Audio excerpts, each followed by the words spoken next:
Ça sera le bêtisier. T'es content? Il est pas très à l'aise. Hein. Hello les gars, j'espère que vous allez bien. Aujourd'hui on se...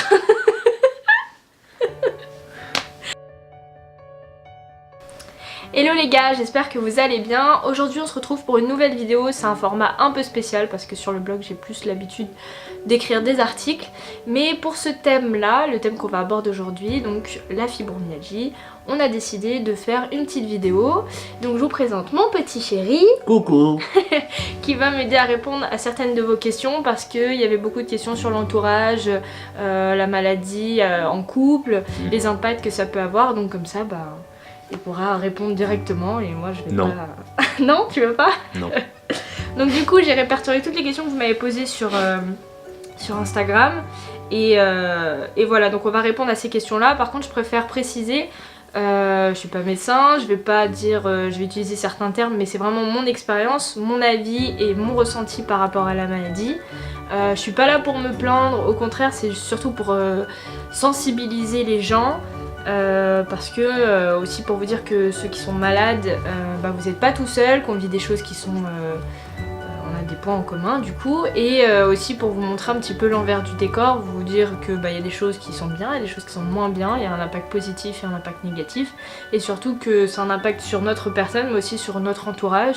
Et moi et ici voilà. présent. Voilà, qui le vit très très mal. Donc voilà, comme ça il va pouvoir, il va pouvoir répondre aux questions. On va en parler. Voilà, bon. Première question. Quand et comment as-tu été diagnostiquée? Alors j'ai été diagnostiquée, on va dire que le premier diagnostic, ça s'est fait en 2017 si je me trompe pas. En fait, les douleurs, je les ai depuis, on va dire maintenant, un peu plus de 7 ans. À la base, c'est parti d'une douleur au genou, on n'a jamais rien trouvé, puis après ça s'est un petit peu propagé un peu partout. Donc j'avais été voir mon médecin généraliste pour qu'il me dise un petit peu ce qu'il en pense. Évidemment, vous ne serez pas surpris de savoir qu'il m'a dit que c'était complètement dans ma tête, que le jour où j'arrêterais d'y penser, j'aurais plus mal. Voilà. Donc j'ai cru sans y croire parce que je savais que j'étais pas folle, que les douleurs que j'avais elles étaient réelles, que c'était pas du tout dans ma tête. Après c'est sûr que quand on stresse, quand on se concentre plus sur une douleur, bah, c'est difficile de voir autre chose. Donc d'une part on va dire que c'est vrai, mais je les invente pas, je suis pas folle et j'avais vraiment mal et ça devenait compliqué parce que ça m'empêchait d'aller à l'école, parce qu'à cette période-là j'étais encore en alternance, si je me trompe pas, et ça pouvait m'empêcher d'aller au travail, enfin ça devenait compliqué, donc j'avais vraiment besoin qu'on me dise ce que j'avais et ce qui se passait. Sachant que ma maman a été diagnostiquée aussi fibromyalgie, donc j'ai vite fait le rapprochement et pour moi c'était ça, d'avance. Mais c'est toujours mieux d'avoir un avis du médecin. Surtout que c'est une maladie invisible, enfin il n'y a pas d'examen qui écrit noir sur blanc que c'est écrit que t'as la fibro. C'est possible aussi que dans quelques années on tombe sur une maladie qui a exactement les mêmes symptômes que les tiens. Bah faudra éventuellement faire les examens pour voir si t'es pas touché par cette maladie. Donc ça prend du temps, ça demande de l'énergie aussi. Et si au final c'est pas celle-là, en fait tu jongles entre fibro, à un moment c'est celle-ci, une nouvelle maladie qui arrive avec les mêmes symptômes, tu fais les examens pour essayer d'avoir un truc fondé. Si c'est le cas, tant mieux, si c'est pas le cas, tu reviens en arrière. C'est ça, en fait, le diagnostic... Il n'y a pas vraiment d'avancée et... Le diagnostic, il est compliqué dans la mesure où c'est pas quelque chose qui se voit dans des prises de sang, dans des analyses quelconques. C'est vraiment un diagnostic par élimination. Ça veut dire que après avoir été voir ce médecin-là, il m'a dit bon bah voilà, bah si tu penses que t'as ça, ok, je te fais une lettre. Il m'a envoyé voir un rhumatologue, donc j'ai été suivie par une rhumato, qui est toujours la mienne d'ailleurs. Qui penchait aussi pour ce diagnostic là, mais qui m'a dit voilà, il faut qu'on élimine plein d'autres choses, des problèmes de thyroïde, la sclérose en plaques, enfin vraiment plein de choses. Donc ce qui est difficile en fait, c'est d'avoir mal et de pas avoir un terme, enfin personne ne vous met un mot sur la maladie, sur vos maux en fait, vos douleurs, et donc ça c'est compliqué d'être trimballé aussi de médecin en médecin. Donc j'ai vu ce rhumato qui m'a fait faire des analyses, j'ai ensuite été voir un neurologue pour voir si c'était pas aussi la sclérose en plaques, donc j'ai fait des tests, j'ai fait une scintigraphie, enfin j'ai fait plein de choses qui sont détaillées aussi sur mon compte Instagram et sur mon blog. Et donc j'ai fait une batterie d'examens, des analyses sanguines, à avoir des trous dans les bras, pour au final donc avoir aussi des rendez-vous en médecine interne. Et donc je suis, on va dire, diagnostiquée fibromyalgique à 99%, mais il reste 1% où on sait pas trop, là, ça pourrait être le lupus, mais pas tellement. En fait, ils savent pas réellement, et quand ils savent pas, bah, ils vous disent que c'est dans votre tête ou qu'il faut attendre, et puis ils vous bourrent de médicaments, et voilà. Donc voilà un petit peu la réponse à la question. C'était un peu long, mais le diagnostic aussi est long, donc... Deuxième question, qu'est-ce qui a changé avec ta maladie? Enfin, au niveau du quotidien et... Qu'est-ce qui a changé de manière générale? Bah, il y a beaucoup de choses qui ont changé. Dans les points, on va dire, un peu plus... Je commence par le positif parce qu'il y en a pas beaucoup. Dans le positif, ce qui a changé, c'est que je m'écoute un peu plus. Et c'est compliqué parce qu'il faut savoir respecter ses limites et s'en fixer en fait. Normalement on essaie de vivre sa vie à fond, moi je suis quelqu'un de très généreux, qui va toujours au bout des choses, qui s'investit pleinement. Et ça nous coûte, à nous les fibromyalgiques et à d'autres personnes qui ont ce genre de maladies chroniques, beaucoup d'énergie. Et là on passe plutôt dans Enfin non, dans le positif, il reste une chose, c'est qu'on se rend compte du vrai sens de la vie, c'est qu'on se rend compte de la vraie valeur, c'est que sans la santé, on n'est pas grand-chose. Alors c'est encore mieux d'être entouré, de pouvoir en parler, de se sentir soutenu, mais c'est vrai que sans une santé, ça devient compliqué, surtout quand on est jeune. De toute façon, à tout âge, c'est compliqué, mais quand on est jeune, c'est plutôt handicapant. Et donc comme j'ai dit, ça me pompe toute mon énergie. Alors ça peut paraître débile et je sais qu'il a du mal à comprendre et qu'il y en a encore plein qui ont du mal à comprendre et qui trouvent ça sûrement très aberrant. Mais voilà, se lever le matin, se brosser les dents ou se coiffer ou prendre une douche, c'est très épuisant. C'est très épuisant, on a été faire des courses, on n'a pas marché 3 km, mais je suis très fatiguée. Je peux avoir dormi 10 heures par jour, je suis encore très fatiguée, j'ai pas un sommeil réparateur, je suis tout le temps fatiguée, j'ai tout le temps mal partout. Toujours fatiguée. Un petit peu de sentir là-dedans. Voilà, mais j'ai pas d'énergie. Enfin voilà, c'est des douleurs qui sont 7 jours sur 7, qui sont 24 heures sur 24, qui vous réveillent la nuit. Il y a des fois où voilà, c'était vraiment, on perd son autonomie. Il y a eu des fois où je pouvais pas tenir ma fourchette, je pouvais pas manger toute seule. Après, c'est vrai que c'est arrivé peu de fois quand même l'histoire de la fourchette. Que je me rappelle une fois, j'ai carrément dû te couper de la viande parce que t'arrivais même pas à saisir correctement le couteau et appuyer pour couper ta viande. C'est moi qui l'ai fait. Ça, c'est vraiment des grosses crises que t'as eues au niveau des membres qui se crispent. Voilà. Ça, c'est des crises que ça pourrait... Voilà, en plus de prendre mon énergie, d'avoir des douleurs, on finit par se renfermer sur soi-même. Moi, pour ma part, je culpabilise pour pas mal de choses. Alors, pas avec tout le monde, parce qu'il y a des gens où j'ai pas envie d'être vulgaire, mais je m'en fous. Enfin, clairement, il y a des choses, ça m'atteint et d'autres, peu. Après, c'est sûr que, on en reviendra, mais dans la vie de couple, c'est pas facile. Et comment dire? Je voulais dire quelque chose. Ah oui, il y a des pertes de mémoire aussi, c'est sympa ça. Comme là, par exemple. Je sais plus ce que je voulais dire. Attendez, j'ai pris des notes sur mon téléphone. Non, donc je voulais dire, ah oui voilà, ça c'est sensible aux températures, je vais être très sensible au toucher, c'est-à-dire qu'une simple caresse des fois ça va me faire très mal. De prendre une douche, l'eau qui va sur ma peau, c'est comme si c'était des aiguilles, donc ça me fait très mal. La sensibilité au bruit, je supporte plus le bruit, je supporte plus d'être entourée de plein de gens qui parlent, j'ai l'impression qu'on parle toujours très fort, je supporte pas, je suis une vieille aigrie, je suis devenue une vieille aigrie. J'arrive pas, je supporte pas et ça devient compliqué. Et l'une des choses aussi qui est compliquée, c'est de devoir se justifier sans arrêt parce que c'est une maladie invisible, parce qu'on va dire que je fais semblant, parce qu'on va dire hier tu marchais et là tu marches pas. C'est le regard des gens quoi surtout. Troisième question, comment gères-tu moralement les périodes de forte douleur et les baisses de morale qui vont avec? Ça arrive très fréquemment. En vrai, ça arrive très fréquemment. Je pense pas que tu le vois parce que j'essaye de le cacher assez souvent. Après, il y a des fois où ça se cache pas. Enfin, je veux dire, quand voilà, vous avez passé une semaine ou une journée très difficile, là, en plus, il pleut, il fait moche, il y a beaucoup d'humidité, donc je vais avoir mal. Le fait d'avoir mal et de pas être sûr du diagnostic, et puis que les gens vous disent que vous faites semblant et pas de se sentir soutenu, c'est tout un engrenage qui fait qu'on se sent déprimé, on se sent incomprise, en tout cas pour ma part c'est ça, je me sens incomprise et je m'exclus moi-même et je me sens exclue de me dire j'ai 23 ans, il y a des choses que je peux pas faire parce que j'ai mal ou parce que j'ai peur de me faire encore plus mal. C'est-à-dire qu'on va avoir des soirées, je sais que je vais danser, si j'en ai les capacités, je vais danser mais le lendemain je peux plus bouger. Parce que j'ai utilisé toute mon énergie pour passer une bonne soirée, pour vivre ma journée ou ma soirée comme tout le monde, comme les jeunes de mon âge, mais le lendemain je suis clouée au lit parce que je peux vraiment pas bouger. Et du coup c'est quelque chose qui est très embêtant. Et enfin voilà, c'est très important. Mais t'as pas répondu à la question. Bah oui, je me rends compte qu'en fait c'était T'as juste expliqué ce qui se passe. C'est comment tu gères. Comment je gère Plus ou moins, enfin au quotidien c'est...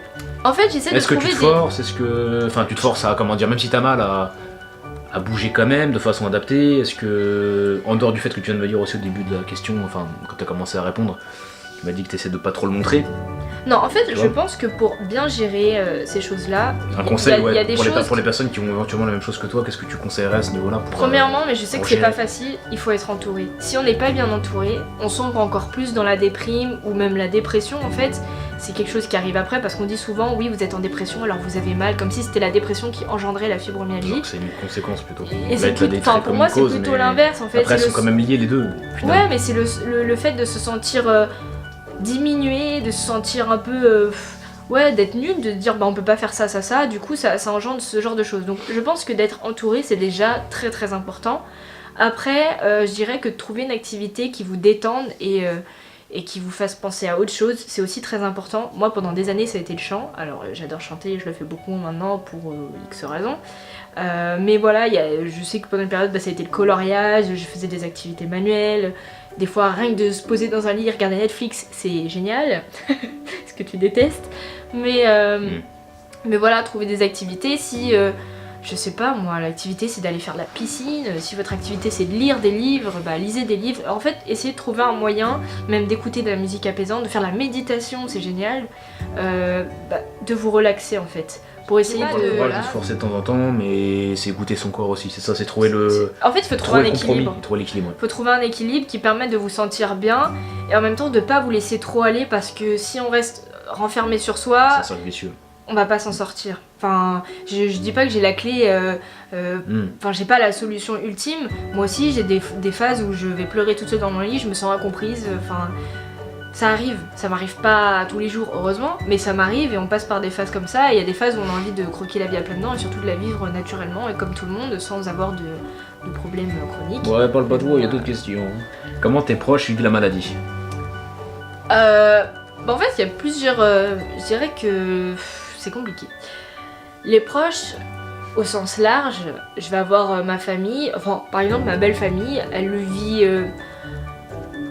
pas mal, elle le vit pas bien. Je dis pas que c'est sans intérêt parce que ma belle-mère, elle s'occupe bien de moi et elle pose toujours des questions, mon beau-père pareil. Donc ils sont là et si je vais pas bien, je sais qu'ils seront là. Voilà. Elle a pris des rendez-vous médicaux pour moi, tout ça, donc j'ai rien à dire et j'en suis très très reconnaissante. Je vais pas dire qu'ils me soutiennent pas parce que ce serait mentir. Ma famille à moi, elle est là sans être là. En fait, si vraiment, je pense que si vraiment je vais mal ou quoi que ce soit, que je peux pas me déplacer ou je sais pas, bah voilà, ils seront là. Après, quand ça touche plus le niveau déprime, que je me sens mal, machin, j'ai pas trop de réponses ou de... J'ai peut-être pas le soutien que j'aimerais avoir, on va dire ça comme ça. Après, il y a l'entourage, on va dire, vraiment large, ça veut dire au travail, bah là... après, c'est plus vraiment les proches, puis... Non, c'est vraiment l'entourage, non, mais je donne un avis vraiment, tu vois, c'est que bah, je vais avoir ma direction qui va être adorable avec moi et qui va me prendre un peu sous son aile et qui arrive à être assez compréhensible, même si, bon, bah voilà, personne ne peut réellement comprendre sauf les personnes qui sont malades. Et puis il y a d'autres personnes, toujours sur mon lieu de travail, qui vont dire que je fais semblant, qui vont mettre des bâtons dans les roues, qui vont parler sur moi tout le temps... Voilà. Et puis après, il y a toi. Mais je crois que c'est une autre question. C'est une question, ça. Voilà. Qui est la prochaine? Ta vie de couple avec la maladie et la vie de ton copain. Je commence? Du coup pour la vie de couple, je dirais qu'il y a des hauts et des bas. Il y a souvent des bas. Bon, pour X raisons. Mais par rapport à la maladie... c'est compliqué. Moi, je culpabilise... Je sais que je devrais pas, parce que bah, c'est quelque chose que j'ai pas choisi, comme vous n'avez pas choisi. Je culpabilise de savoir qu'on peut pas forcément tout faire, des activités physiques que je peux pas faire, ne serait-ce que voilà, aller se balader, des fois juste marcher, bah je peux pas le faire, parce que ça me demande trop d'énergie ou parce que j'ai trop mal et que je peux pas me déplacer. Le fait de me dire que j'impose un peu cette maladie-là et tout ce que ça engendre derrière, bah, ça me fait mal de culpabiliser et surtout de le voir impuissant parce que bah, il peut rien faire. À part me soutenir, être là, un petit câlin de temps en temps et encore quand mon corps me permet de recevoir les caresses, il peut pas faire grand chose. Donc d'un côté, bah moi j'en demande beaucoup et j'en suis consciente, tu vois, je le dis. Hein. J'en demande beaucoup, je sais que j'en suis consciente et parce que bah, j'ai ce besoin-là d'être soutenue, d'être réconfortée, de savoir que je suis pas toute seule, sinon bah, je sombrerai aussi, hein, c'est sûr. Et d'un autre côté, je sais qu'il peut pas m'apporter bah, tout ce dont j'aurais besoin en fait. C'est pas possible parce que bah, il comprend pas, parce qu'il se sent impuissant, parce que physiquement, il y a des fois, on peut rien faire. Donc ouais, c'est compliqué, je pense qu'il faut avoir beaucoup de communication, être beaucoup à l'écoute pour que ça fonctionne, et se sentir soutenu. Moi j'ai pas trop de... Bah, le plus compliqué, parce que bon là je réponds aussi à la question parce que je suis concerné, mais... Pour toi c'est quoi le plus compliqué? Bah déjà c'est qu'à la base, bon, je suis pas non plus quelqu'un qui sort beaucoup, mais je suis quelqu'un d'actif, c'est-à-dire que par exemple le week-end, même si j'ai rien à faire, bah automatiquement je me réveille à 8h, j'aime pas non plus voir la matinée défiler à rien faire. Et toi t'es plutôt casanière, tu vas prendre le temps, ta grasse mat, tout ça, bon. Ça c'est juste ton tempérament et ta façon de vivre, on va dire. T'ajoutes à ça ta maladie, ça prolonge, on va dire, l'effet grasse matinée, ça prolonge l'effet je prends mon temps, machin. Même si on n'a rien de prévu le week-end, tu vois, enfin... C'est... Déjà je te vois comme ça, comme t'as dit tout à l'heure, je te vois impuissant. J'ai envie de te secouer d'un côté pour... Quand je dis secouer, c'est pas péjoratif. Oui. C'est de te motiver à bouger un peu. Et j'arrive pas à voir la distinction, faire la distinction entre il y a un moment où vraiment tu peux pas te lever, tu peux rien faire, et un autre où je me dis ouais peut-être t'as quand même les capacités de te lever un petit peu d'énergie pour au moins te bouger un petit peu, tu vois. Donc ça c'est sujet d'embrouille parce que bon moi c'est vrai que toi t'as plus de facilité à comprendre comment je suis. C'est-à-dire que tu sais que j'ai besoin d'aller faire du sport, bah voilà je fais mon sport depuis des semaines, depuis qu'on habite ici, je fais mon programme de sport sans problème, j'y fais 4 fois par semaine, tout ça. Sportif. Tu m'as jamais empêché d'y aller, après tu sais que c'est un mode de vie, j'en ai besoin. Oui bien sûr. Moi, à l'opposé, j'ai du mal à comprendre comment tu peux rester par exemple un week-end entier dans le canapé, tu vois. Devant Netflix. Non mais voilà, moi la muscu j'y vais, je passe pas ma journée à la muscu, tu vois ce que je veux dire. Non mais bien sûr. Il faut que tu te détendes, si c'est ton activité de détente principale, c'est très bien. Mais je me dis, si tu restes assis toute la journée, au moment où tu vas te lever, clac, tes genoux vont bloquer, tu vois. Oui, c'est pas faux. Après, c'est pas parce que tu t'es resté assis, ça se trouve, t'avais déjà mal à l'origine parce que bah, t'as une crise à ce moment-là, mais il faut aussi avoir le mental de se dire, allez, je bouge un peu quand même, tu vois. Puis bon, je dis bouger, c'est pas juste te lever, prendre un chocolat chaud, t'en remettre devant Netflix, tu vois, mais... Au-delà de l'aspect physique, enfin... Non, mais là, je t'ai pris cet exemple-là. Donc déjà, rien que ça, c'est un sujet d'embrouille. Donc la communication, elle est importante pour avancer tous les deux, moi pour que je te soutienne et toi pour que tu te sentes un peu plus soutenu. Mais déjà là, la communication, elle en prend un coup. Tu vois. Ouais. Et d'autres fois, par exemple, je me dis, bon bah tiens, on va faire... la dernière fois, c'était quoi qu'on voulait faire? On était à la fête des loges, je crois. Alors, on s'engueulait parce que, je sais plus, tu voulais plus faire une activité, une attraction. Et moi, bon, là, je vais un ras-le-bol parce que je me dis, putain, merde, on peut rien faire. Ça, c'est vrai que c'est la phrase, il faut pas que je dise. Ça, c'est la phrase que j'arrête pas de te répéter. C'est la phrase qui me fait le plus mal. Quand moi, j'en peux plus, on va dire, je te dis toujours, on peut rien faire avec toi. Ouais. Et je sais que c'est pas plaisant à entendre. Parce que toi-même tu te le dis, toi-même t'as l'impression déjà, comme t'as dit tout à l'heure, d'imposer ta maladie. Bah en fait c'est déjà lourd pour moi, je sais que je te l'impose et que d'un côté bah c'est aussi ce que je répète parce que quand on se dispute, vous savez bien que c'est pas tout rose, quand on se dispute je sais ce que je lui dis bah écoute trouve-toi une fille qui soit en forme, je te le souhaite de trouver une fille qui soit pas malade. Merci. Et non c'est surtout de se dire que moi je l'ai pas choisi mais quoi qu'il arrive, il va falloir que je vive avec ou sans toi. Toi, t'as encore l'opportunité, si on peut dire ça comme ça, de t'en aller et de vivre ta vie. Si vraiment demain ça devient trop dur, moi j'en parle, même si ça me ferait mal qu'un jour on se sépare à cause de ça, c'est vraiment de manière très lucide. Je me vois pas imposer ce genre de maladie à quelqu'un s'il se sent pas capable de s'adapter à certaines choses, s'il se sent pas capable de... C'est grave ce que je dis, mais de m'aimer comme je suis, de me prendre comme je suis. Je peux rien faire, enfin, moi je vais pas changer, non mais bien sûr, je peux pas faire plus en fait. Et la personne va que ça peut être aussi à te soutenir, moi comme j'ai dit plusieurs fois, je suis prêt à te soutenir, je suis prêt à t'aider parce que t'en as besoin et parce que je pense avoir la capacité de le faire aussi. Question suivante. Un changement, une adaptation au niveau de la vie de couple, enfin de toute façon on a déjà plus ou moins répondu. Oui, on a répondu, il y a de l'adaptation pour plein de choses, donc comme je disais dans la communication, dans la vie au quotidien, dans les tâches ménagères, il y a plein de choses qui ont changé, sur lesquelles on est obligé de s'adapter.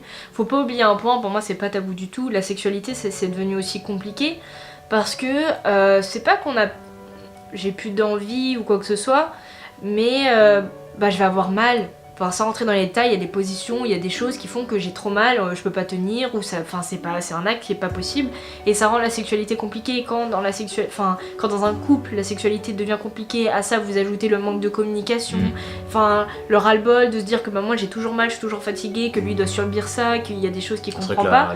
La courbe de l'état du couple fait ça en fait. C'est toujours les montagnes russes et c'est toujours compliqué. Et aussi ce qui change et sur lesquels on doit s'adapter, c'est qu'avec la maladie je peux rien prévoir. C'est-à-dire que on peut pas dire bah écoute la semaine prochaine on se fait une randonnée je sais pas où, parce que je peux très bien lui dire oui et le jour même lui dire bah écoute je me sens pas capable alors qu'on avait réservé des trucs ou je sais pas. C'est des choses qui deviennent compliquées, je peux plus faire ça en fait. Il y a des trucs compliqués, par exemple, il y a des jours où ça peut aller très mal, c'est pas possible de faire quoi que ce soit. Il y a des jours où ça peut aller très bien. À ce moment-là, t'as envie d'en profiter. Ouais, c'est là qu'il faut pas que d'y aller. Là, j'ai envie de danser, je danse parce que son corps lui permet. Mais après, plusieurs fois. Une araignée là, sur le mur. Oh, c'est rien. Plusieurs fois, c'est arrivé le lendemain, en fait, la maladie l'attend juste après pour lui dire oui, hier tu as fait une activité T'as fait une activité qui t'a fait plaisir, mais moi je suis là et là je te le rappelle à l'ordre quoi. Voilà. Donc tu vas avoir des douleurs à ce moment-là, ça va durer un long moment. Et ce qu'il faut, c'est qu'au fur et à mesure, ça c'est, comme j'ai dit, c'est le temps et l'habitude qui vont faire que ça va quelque sorte aller mieux. C'est te limiter tout en. C'est ça en profitant, c'est que t'as le mental de vouloir faire plus. Quoi. Tu prends l'exemple du sport. Elle a repris le sport il y a pas longtemps, par exemple, on va en reparler après. Mais voilà, elle a le mental de se surpasser parce que pour progresser, il faut se surpasser aussi et augmenter par exemple les répétitions. Enfin, on en reviendra plus tard. Mais il faut se surpasser dans la limite, ce qui est complètement paradoxal. C'est-à-dire que moi, quand je fais ma muscu, bien sûr, quand j'ai envie de charger, je charge. Le lendemain, j'ai des courbatures et basta. Elle aura pas des courbatures. Enfin, elle aura ça, mais elle aura les articulations qui vont être flinguées. Ça va durer pendant 2 semaines. Ouais. Donc, il faut qu'elle se dise merde, j'aime le sport, mais je peux pas le faire à 100%. Je vais progresser tout doucement, en fait. Mais il y a un seuil à pas dépasser parce que sinon, la maladie, le lendemain, hop. Ouais. As-tu changé ton alimentation depuis le diagnostic ? Bon, en fait, mon alimentation, je l'ai changée, mais pas juste parce qu'on m'a dit que j'étais malade. J'ai commencé à la changer. Alors, faut déjà savoir qu'avant, c'est pas que je mangeais très mal. J'avais on dit un péché mignon. J'avais, je mangeais beaucoup de chocolat, les Kinder. Donc vous voyez, genre les tablettes de 16 barres, bah, j'en mangeais 2 par semaine, quoi. Et je pouvais pas m'en passer, c'était une drogue, de toute façon le sucre est une drogue, mais j'adorais ça et j'ai toujours mangé comme ça, la charcuterie, tout ça, bon, enfin voilà. Et un jour, j'ai décidé de faire attention. Alors j'ai décidé de faire attention pour plusieurs raisons. Déjà, premièrement parce que j'ai des gros problèmes d'acné et que l'alimentation, enfin l'acné ça passe aussi par l'alimentation, même s'il y a des choses, bon là maintenant c'est plus hormonal. Mais j'ai réussi à me débarrasser de pas mal de choses parce que faut faire attention à ce qu'on mange, pas trop gras, pas trop sucré, vous connaissez la pub. Donc voilà, j'ai fait attention pour ça. Ensuite, monsieur m'a quand même pas mal aidé. Encore plus que depuis qu'on vit ensemble maintenant, parce que j'ai bien compris qu'il y avait certaines choses qui étaient vraiment néfastes pour la santé, donc tout ce qui est transformé, les gâteaux, les machins, enfin c'est fini, il n'y en a pas chez moi, et c'est mieux qu'il n'y en ait pas, parce qu'il y en aurait même un tout petit peu, je serais tentée de toujours en vouloir plus. Tu vois, t'en as pas, t'es pas tentée. Et j'en ai pas, je suis pas tentée, je me suis habituée, donc voilà. Et par rapport à la fibromyalgie, ce qui a changé, on va dire, c'est que je mets peut-être plus d'épices dans mes plats, tout ce qui est curcuma, gingembre, enfin vraiment des choses qui favorisent pour les articulations en fait, des choses qui sont bonnes. Après je mange équilibré, j'ai pas fait un grand changement parce que je vois plein de comptes Instagram où ils disent que l'alimentation c'est hyper important et je suis d'accord, c'est hyper important pour plein de choses, pas que pour la fibromyalgie, même pour votre santé en général. C'est hyper important comme l'activité physique régulière, mais je te coupe, mais j'ajouterais justement, c'est important pour la santé mais encore plus pour toi parce que la fibro déjà ça détériore ta santé, façon de parler. Ça détériore pas l'intérieur de ton corps, mais ça détériore ton quotidien, ton moral, tout ça, tu vois. Et raison de plus pour que justement tu mises sur l'alimentation saine, sans être comme moi, parce que moi je suis à fond dedans, c'est devenu une habitude. Mais comme j'ai répété tout à l'heure ce midi quand on mangeait avec mes parents, c'est que le capital santé se construit maintenant. Si tu peux au moins optimiser cette partie-là, ça peut... Je dis pas que ça va améliorer ton quotidien et contrer la fibro. Mais par exemple avant, quand tu mangeais surtout des sucres rapides, des saloperies déjà transformées, t'as l'impression, comme tu dis, c'est une drogue, ça te booste, mais ton foie en fait il fait ça, un pic d'insuline, et comme c'est un sucre rapide, il se barre vite, coup de barre, claque, fibro, t'ajoutes ça, la fibro au coup de barre, t'es encore plus fatigué, Là voilà, tu manges des choses un Après, peu c'est un plus saines. cercle vicieux. Tu quoi. manges des fibres, bon, t'as toujours ton beurre le matin, mais ça, à la limite, c'est du gras, mais c'est pas, C'est pas quelque chose qui va détériorer et pas te donner d'énergie. Tu vois ce que je veux dire? Ouais, bien sûr. Bon, ça avait coupé, du coup. Alors, est-ce que tu fais une activité sportive et si oui, comment tu la gères avec la fibro? Alors, déjà, avant qu'on me diagnostique fibro, je faisais du sport assez régulièrement. Alors, j'allais pas en salle, hein. Je faisais du sport à la maison, c'était pas quelque chose de ouf, mais ça me permettait de rester en forme, j'avais des bons résultats parce que je prends assez vite si je m'y mets bien, donc ça m'allait. Après j'ai eu certaines douleurs, j'ai eu le diagnostic et j'avoue que ça s'est un peu effondré, j'avais plus la motivation, puis j'avais les douleurs, puis j'avais plus la motivation, enfin ça devenait un cercle vicieux, j'avais pas envie de recommencer. Le peu de fois où je recommençais j'avais très très mal, donc du coup j'arrêtais, voilà. Parce qu'en plus t'avais repris, c'est vrai que je reprends l'exemple de ce que j'avais pris tout à l'heure, quand je disais que quand t'en faisais à mon avis tu limitais pas. Non, je me limitais pas. C'est pas que tu respectais pas, mais c'est que tu limitais pas, mais c'est ça aussi, c'est dans le cerveau du sportif, c'est qu'il a envie d'aller de l'avant, qu'il a envie de charger un peu plus, qu'il a envie de progresser, c'est normal. Donc c'est pour ça qu'aussi t'avais des douleurs tout le temps, t'avais des courbatures qui au final c'était même plus des courbatures, hein, c'était presque des séquelles osseuses que t'avais pendant une semaine ou deux. Donc au bout d'un moment, enfin, si c'est pour faire une séance, on s'entend, c'est que j'avais mal aux os, mais j'ai rien de... C'est que l'osseuse, c'est vrai. Mais si c'est obligé de faire une séance toutes les 3 semaines, au final, tu progresses pas quoi. C'est ça. Maintenant, t'as repris de façon adaptée. La première séance, enfin le lendemain de la première séance, t'as eu des courbatures normales, mais tu te sentais pas non plus. Non, ça allait. On va dire. Faut cassé. savoir que j'ai repris, du coup, comme je vous ai dit sur Instagram, j'ai pris des bonnes résolutions en 2019 et du coup j'ai décidé pour l'instant de faire une séance par semaine et je fais une séance qui dure entre 40 et 1 heure à la maison. Voilà. Entre 40 minutes et 1 heure, parce qu'entre 40 et 1 heure. Ouais, entre 40 minutes et 1 heure. 40 heures de sport, c'est possible. Dans la semaine, oui. Du coup, voilà, je fais ça à la maison et j'essaie d'aller à mon rythme et de me limiter en vrai. Parce que si je me limite pas, je sais que je suis capable de faire plus, mais par contre, le lendemain, je vais pas travailler. Donc voilà, j'essaie de faire quelques séances. Et si ça vous intéresse, de savoir comment je fais à la maison, soit je referai une vidéo, et si vous voulez avoir son avis, parce qu'il va beaucoup au sport, parce que sinon ça va devenir long, on refera une vidéo à part ou un autre article sur le blog. Des exercices adaptés en fait. Voilà, il n'y a pas des objectifs qu'il a envie. Peut-être que votre objectif c'est pas de développer votre masse musculaire en mode avoir des grosses fesses, des abdos de ouf et tout. C'est peut-être juste de rester en forme et c'est d'ailleurs le début en fait des choses, c'est ce qu'il faut faire. Après moi je parle de fitness et de remise en forme, etc. Vous pouvez très bien commencer par la piscine, il y a plein de choses qui vous musclent et qui sont plus doux que de faire ça avec des poids ou des élastiques ou quoi que ce soit. Si j'ai un conseil, c'est de commencer par la piscine, mais c'est surtout de vous écouter, d'y aller à votre rythme et pas de vous fixer, oui un plaisir, bon, après, mais dans la maladie c'est compliqué de trouver plaisir dans le sport. Moi je sais que on m'a toujours dit ouais il faut faire du sport et même à ma mère on lui disait quand elle était diagnostiquée, mais quand vous avez très mal vous dites mais comment il veut que je fasse du sport alors que je peux même pas marcher quoi. Et je sais que ça peut être compliqué à voir et j'ai eu la même pensée. Honnêtement, déjà quand vous faites du sport, après vous vous sentez bien. Oui, il y a les courbatures, oui, il y a certaines douleurs, et c'est là qu'il faut aller à son rythme et pas se fixer des limites très très loin, inatteignables et vous en faire mal. Surtout y aller doucement. Si vous savez pas comment faire, être accompagné, pas faire des choses toute seule ou avoir des mauvaises postures, parce que, j'ai dit toute seule, mais tout seul aussi, parce que c'est quelque chose qui va vous faire encore plus mal et ça serait bête de vous déchirer ou vous faire mal quelque part alors que vous êtes déjà malade.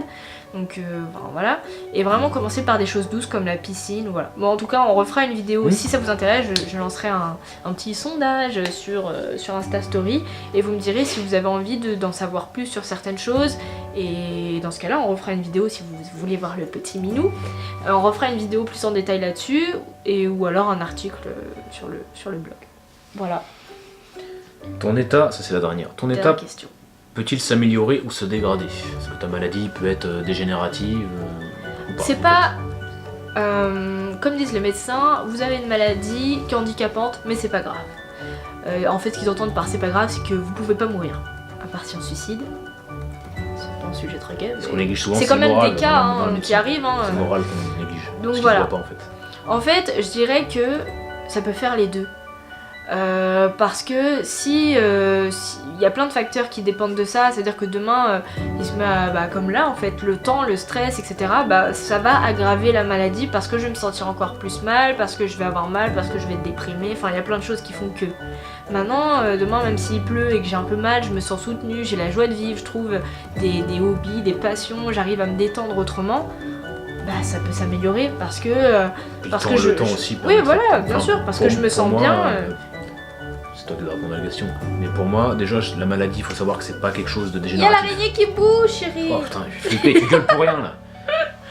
C'est pas une maladie comme la sclérose en plaques qui est dégénérative, qui va se dégrader avec le temps. C'est une maladie qui est vraiment aléatoire. Donc voilà, en fonction du temps, en fonction de la journée, j'ai pas fini de parler avant que je t'en mette une. Et voilà, il y a des jours ça peut aller, des jours où ça peut ne pas aller du tout. Après, comme j'ai dit, voilà, avec les solutions que tu as à disposition, donc l'alimentation, le sport, ça peut te faciliter le quotidien, faire en sorte que tu aies un meilleur sommeil qui n'est pas complet déjà depuis que tu as la maladie, donc tu te reposes pas, t'as pas les batteries qui sont, on va dire, rechargées. Le sport, l'alimentation, ça va te donner de l'énergie, et te donner un rythme, on va dire. Après, ça n'empêchera pas d'accord. Oui, bien sûr. Pour moi, ça peut plus s'améliorer. Je pense que vraiment, sauf si voilà, j'apprends une mauvaise nouvelle, si... en fait, c'est des chocs aussi émotionnels. Moi, c'est un choc émotionnel qui m'a déclenché ça, enfin, c'est ce qu'on suppose en tout cas. Si j'apprends une mauvaise nouvelle, s'il se passe quelque chose, si je suis dans une phase où je suis très stressée, je pense que c'est des choses qui vont aggraver les phases. En fait, c'est une maladie chronique, donc ça marche par phase et par crise. Ça veut dire qu'il y a des personnes, enfin des phases d'accalmie où je vais me sentir mieux, j'aurai mal, mais c'est gérable. Et il y a des phases où vraiment ça va être trop, c'est-à-dire que mentalement je pourrai plus, physiquement j'ai plus la force, je vais être fatiguée, je vais me sentir mal, je vais me sentir incompris, je vais vouloir rester au lit, pleurer, manger du chocolat. Enfin c'est tout, c'est comme ça. Plus les douleurs, plus le fait de j'ai l'impression de pas me sentir soutenue, plus parce que c'est compliqué la communication dans notre couple, ou d'autres problèmes en fait. Il y a plein de choses qui font que ça va pas aller. Alors Dieu merci, c'est des phases qui durent pas 6 mois, 1 an, mais c'est compliqué et de toute façon c'est de l'adaptation. C'est de l'adaptation, vous devez apprendre à vivre avec. Voilà, moi c'est ce qu'on m'a dit et je sais que ça va être le cas. Donc ça fait plus d'1 an, parce qu'on est en 2019, ça fait plus d'1 an que le diagnostic il a été posé, même si c'est pas un diagnostic qui a été posé à 100%, j'arrive pas à l'accepter. Il y a encore des choses où j'arrive pas. J'arrive pas à l'accepter, je sais que j'ai un gros travail à faire, déjà pour pas prendre les choses autant à cœur, pour pas que ça me fasse beaucoup de mal, le regard des gens, enfin il y a plein de choses où je devrais m'en foutre et dire pense ce que tu veux, je m'en fiche, mais j'arrive pas, je suis pas comme ça, j'arrive pas, du coup ça m'atteint, du coup ça me fait encore plus mal, enfin il y a plein de choses qui jouent, mais je sais que en fait on est maître de soi, on est responsable de certaines choses, et si je veux que ça aille mieux, il y a que moi qui fera que, et la chance, et le temps, et plein de choses, mais ça sera moi en fait. C'est moi qui dois travailler là-dessus, c'est ça le plus dur, c'est moi qui dois me donner les moyens quand je peux le faire. En temps normal, je prends les choses très à cœur, c'est vrai que c'est très dur. Mais encore plus quand on s'atteint de ma maladie, je prends un exemple, ce qui se passe au travail, quand les gens ils viennent me dire que je fais semblant, que je simule ou quoi que ce soit, ça me fait vraiment du mal parce que je me dis mais à quel moment on peut s'inventer une maladie, même ne serait-ce que pour attirer la pitié, je veux dire... C'est pas un plaisir pour moi de devoir me travailler parce qu'avant je portais des sacs à main, maintenant je suis obligée de me taper un sac à dos, qui est joli, super, mais un sac à dos c'est pas hyper féminin, ça fait un peu genre la meuf elle va en randonnée, on dirait Dora l'exploratrice, une petite naine avec mon sac à dos, je ressemble à rien, parce que la canne elle rentre pas dans mon sac à main parce que je peux pas tout mettre, donc je mets dans le sac à dos puis je me la travaille tous les jours parce que je sais pas à quel moment je vais en avoir besoin. C'est pas une partie de plaisir de se dire à 23 ans je peux pas marcher, je suis obligée de me taper la canne, d'avoir le regard des gens. Si vraiment je voulais faire semblant, j'aurais inventé un truc. Si actuellement tu ferais semblant avec tout ce qui s'est passé, t'es vraiment balèze en moment. Je suis une super actrice. Ouais, ça reste même plus actrice là. Donc entre les rendez-vous auxquels je t'accompagne aussi, tout ce que t'as fait comme démarche, les contrôles que tu fais chaque année aussi, tout ça. Non mais c'est ça en fait, c'est ce que je me dis, c'est que ça demande, les gens ne se rendent pas compte. C'est pas pour le plaisir que tu fais ça. Les gens ne se rendent pas compte, mais d'être trimballé de médecin en médecin, de pas avoir de diagnostic, les médecins et même les gens en général qui vous prennent pas au sérieux, qui disent que c'est dans votre tête, que ils savent pas, alors du coup comme ils savent pas, c'est vous qui inventez, ou vous avez pas si mal ou quoi que ce soit, que vous vous sentez pas écouté, que toujours vous allez à un endroit pour dire ça y est je vais avoir la réponse, et puis vous avez pas la réponse parce qu'ils savent pas, ils vous envoient ailleurs, et ça prend du temps, ça fait des années. Moi je vous dis ça fait 7 ans que j'ai des premières douleurs et au début on me disait mais non mais vous avez rien, il y a de l'eau dans le genou, c'est rien. Bref, aller voir un psy, parler, machin, franchement c'est de tourner toujours en rond, c'est hyper fatigant, de pas se sentir compris, c'est hyper fatigant et si vraiment j'avais un message à faire passer, aux gens qui sont pas malades, à l'entourage en tout cas, des personnes qui doivent accompagner des gens qui sont atteints de maladies chroniques, c'est d'être à l'écoute. Je sais que vous pourrez pas tout comprendre, parce que tant qu'on vit pas la maladie, on comprend pas la sensation de douleur, les choses, enfin voilà. Déjà nous c'est difficile de mettre des mots sur nos mots, alors pour vous expliquer ça devient compliqué. Mais surtout d'être attentif, d'être à l'écoute et d'apporter du soutien. Vous pourrez pas tout faire physiquement parce qu'à part aider dans le quotidien, bon bah voilà, mais de donner le sourire aux personnes malades, d'être attentif, de donner de l'amour, de la tendresse au mieux que vous pouvez, et surtout d'être dans la bienveillance, parce que des gens qui sont négatifs tout le temps, qui pensent à dire que vous faites de la merde, que vous faites semblant. Pour finir, il y a une autre question qui est pas écrite dans la liste. Ah. Si t'avais juste un dernier mot à dire, conseiller les gens qui sont atteints comme toi, qu'est-ce que tu leur dirais? Pour faire court, voilà. Pour faire court, je leur dirais de s'écouter, surtout de s'écouter et de pas culpabiliser, parce qu'on n'a pas choisi ce qui nous arrive. Bien souvent c'est un choc émotionnel, bien souvent c'est suite à une opération ou quoi que ce soit. Donc on n'a pas choisi, on est comme on est, c'est déjà difficile de se battre nous, donc il faut arrêter de se justifier. Bien sûr je vous conseille, et moi-même j'ai du mal à faire ce que je vous conseille, mais je sais que c'est ça qu'il faut faire. D'essayer de bien s'entourer, d'éloigner toutes les personnes qui sont toxiques dans votre entourage, qui disent que vous faites semblant, qui n'arrivent pas à comprendre, et qui en plus de ne pas comprendre vous rabaissent, vous disent que bah voilà, avec toi on peut rien faire. Mais voilà, c'est vraiment de s'écouter, d'aller à son rythme, de pas se laisser trop aller, parce qu'après ça devient un cercle vicieux, et si on fait rien, si on bouge pas, personne ne le fera pour vous en fait, il n'y a que vous, donc il faut vous battre pour vous. Faut vous battre si vous avez des enfants, enfin voilà, il faut essayer de vivre sa vie normalement et d'adapter son quotidien à sa force mentale et à sa force physique en fait. De pas faire les choses trop à fond, parce que généralement, enfin de ce que moi j'ai vu, c'est les gens qui s'investissent beaucoup, bah c'est ceux-là qui ont des maladies chroniques en fait. Généralement c'est ça en fait, c'est que ça se développe comme ça parce qu'on a tellement donné, pour faire plaisir, pour enfin plein de choses, parce que c'est dans notre tempérament qu'on s'écoute plus. Et quand on s'écoute plus, bah, le corps il nous le rappelle pour nous dire allô, moi aussi j'existe et qu'il faudrait peut-être prendre soin de soi en fait. Et bah quand il nous le rappelle c'est un peu trop tard parce que les séquelles sont là et qu'on a du mal à s'en sortir. Mais ouais, si j'ai un mot à dire, c'est vraiment de s'écouter, de penser à soi et de s'aimer très fort. Voilà. Et vous êtes pas seul. Et que vous êtes pas seul du coup. C'est ça le message à faire passer. Donc voilà, bah écoutez, c'était une longue vidéo, mais j'espère que ça vous aura plu, que vous vous sentirez moins seul, que si ça peut aussi sensibiliser votre entourage ou les gens autour de vous, ou si vous regardez cette vidéo mais que vous n'êtes pas malade et que vous voulez en savoir plus, j'espère pouvoir vous apporter des réponses. Si vous avez d'autres questions, bah, n'hésitez pas sous cette vidéo, en commentaire sur le blog ou sur Instagram. Je vous mettrai, je sais pas par où, les liens pour que vous puissiez me contacter et poser vos questions. Et dans ce cas-là, bah, si ça vous plaît, on refera d'autres vidéos avec Minou. Et voilà, et je vous fais des gros bisous et surtout prenez soin de vous. Ciao!